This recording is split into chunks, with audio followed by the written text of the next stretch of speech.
Today, we're going to talk about the best foods to clean out your liver.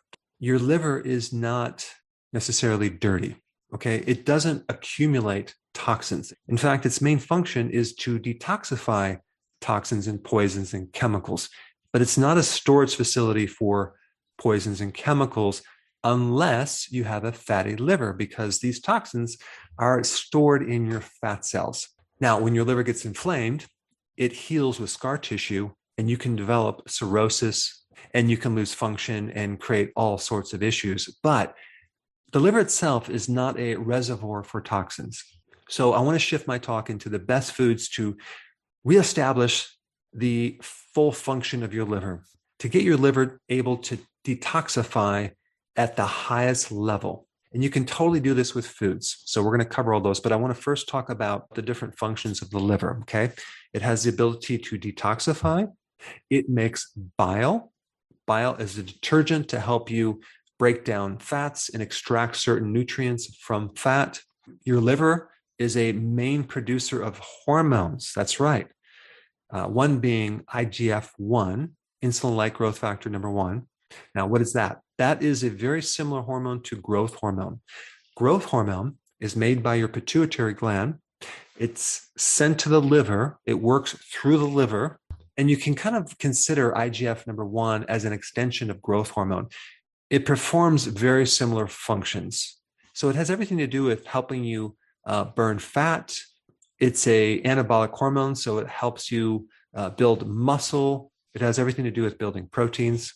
And it also can help tap into your fat reserves and your stored sugar reserves for fuel. Now, your liver also makes steroid hormones, okay, like estrogen, progesterone, testosterone, vitamin D3, which, by the way, acts like a hormone in the body. In fact, it probably is a hormone, but we classified it as a vitamin. And the other sex hormone is cortisol, the main anti-inflammatory hormone in the body, the main hormone that helps you adapt to stress. So without cortisol, your body can't adapt to stress, and you're going to get really stressed out. In fact, 80% of the cortisol floating through your bloodstream originates from your liver. So all these steroid hormones come from this one thing, cholesterol. And so the liver is part of the building block of not just cholesterol, but a real key part in the creation of those hormones. And what's interesting is that people take certain drugs to block cholesterol, like statins. Well, guess what's going to happen to these hormones? You're not going to be able to make them efficiently. You're going to have all sorts of issues. And your liver makes a good portion of the cholesterol in your body. And take a wild guess what material it makes cholesterol from. If you guess dietary sugars, you are correct. So cholesterol is made from carbs. And cholesterol also makes certain proteins that transport things in the body, like cholesterol, like estrogen, like testosterone, different hormones. Because these hormones made from cholesterol can't travel that well through the blood, your liver packages them in proteins so they can be transported. So your liver has a post office function in that it is able to package certain things and send them throughout the body. Now, these proteins just don't transport certain things. They also buffer or regulate certain hormones. So if there's too much estrogen, for example, or too much cortisol, your liver will buffer that with these proteins to make sure that things are in balance. All right, so those are just some of the many functions of the liver. Your liver actually has 500 different functions.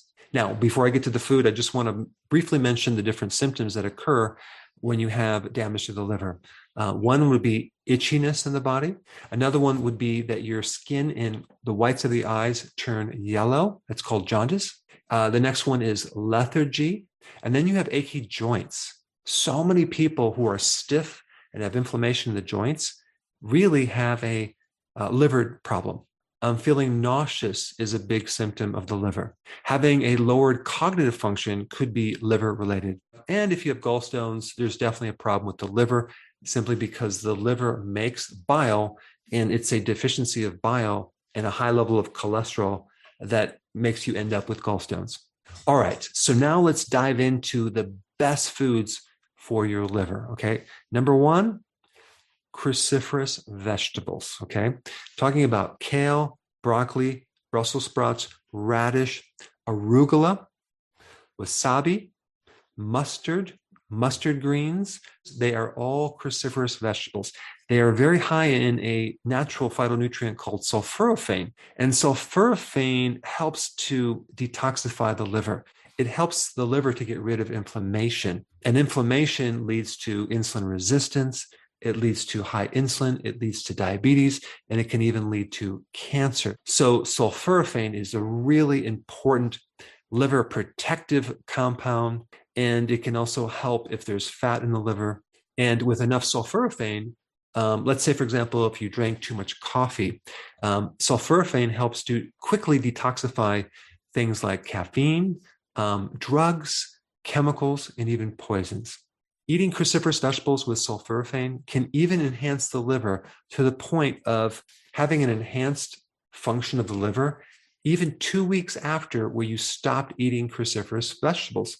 So some of the effects from eating cruciferous vegetables extend into the future, even if you don't eat them. That's pretty cool. Now, if you consume cruciferous sprouts, okay, you get a major enhancement in sulforaphane, especially when we're talking about broccoli sprouts, radish sprouts, and even mustard seed sprouts. So sprouting is a very, very smart thing to do because all you need is just a little bit of those sprouts on your salad to create a huge effect. You see, one of the key enzymes to activate sulforaphane is destroyed with heat. So if you overcook broccoli or especially cauliflower, you're not going to be able to get this full magnitude of sulforaphane unless you at the same time add a little sprouts to your salad or a little bit of raw cruciferous. Or if you added a little bit of mustard to your meal, because mustard has a lot of that enzyme, because it's a cruciferous, that will help activate sulforaphane in the food that is cooked. So this is just another reason why when you have a salad, you want to add different things to it, like sprouts. And there's many other phytonutrients in cruciferous vegetables that support the liver function, which also have a lot to do with decreasing complications from diabetes and free radical damage, and improving sensitivity to insulin and improving insulin resistance and just supporting your blood sugars. Personally, I consume a lot of arugula in my salads. So that is just loaded with those enzymes to activate sulforaphane. I also do a lot of raw cabbage, like coleslaw, for example, and sauerkraut, which is just loaded with the enzymes to activate sulforaphane. So out of all the things you can eat, cruciferous is at the top of the list. Now, the number 2 item is garlic. Now, garlic is something that is loaded with sulfur, and sulfur is a wonderful thing to detoxify the liver and also act as a natural antibiotic. So it's very, very antibacterial, antifungal, antiviral. And garlic is really good for stripping off fat from your liver. And garlic also has a lot of vitamin B1 as well. I mean, garlic is just one of those superfoods. It's anti-inflammatory. It's a very powerful antioxidant, and it has huge anti-cancer properties. All right, the next one for the liver is turmeric, okay? Now, the active phytonutrient in turmeric is curcumin.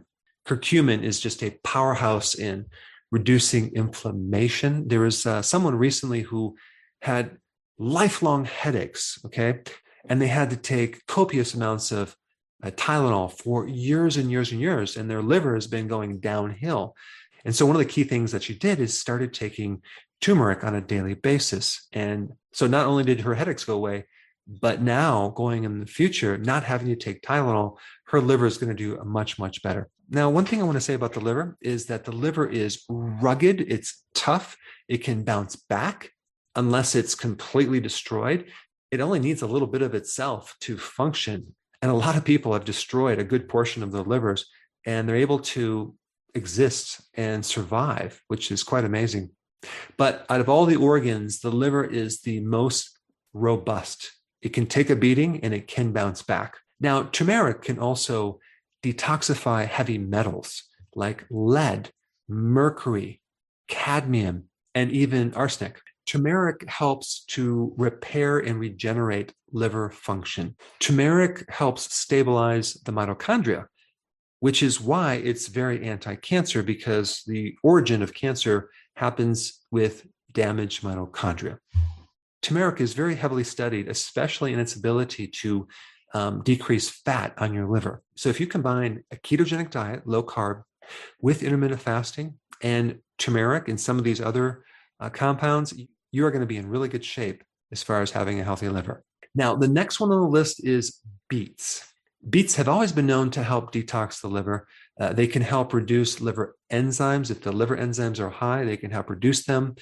The phytonutrients in the pigments in beets can help activate the release of bile salts, and that can help decrease the fat in your liver. But beets are hepatoprotective, which means they protect the liver cells and they can significantly reduce inflammation in the liver. And if they can reduce inflammation in the liver, they can slow down the process of fibrosis and scar tissue and cirrhosis. Now, a question that people might have is, what about beets and being keto friendly? Is it going to spike my blood sugars?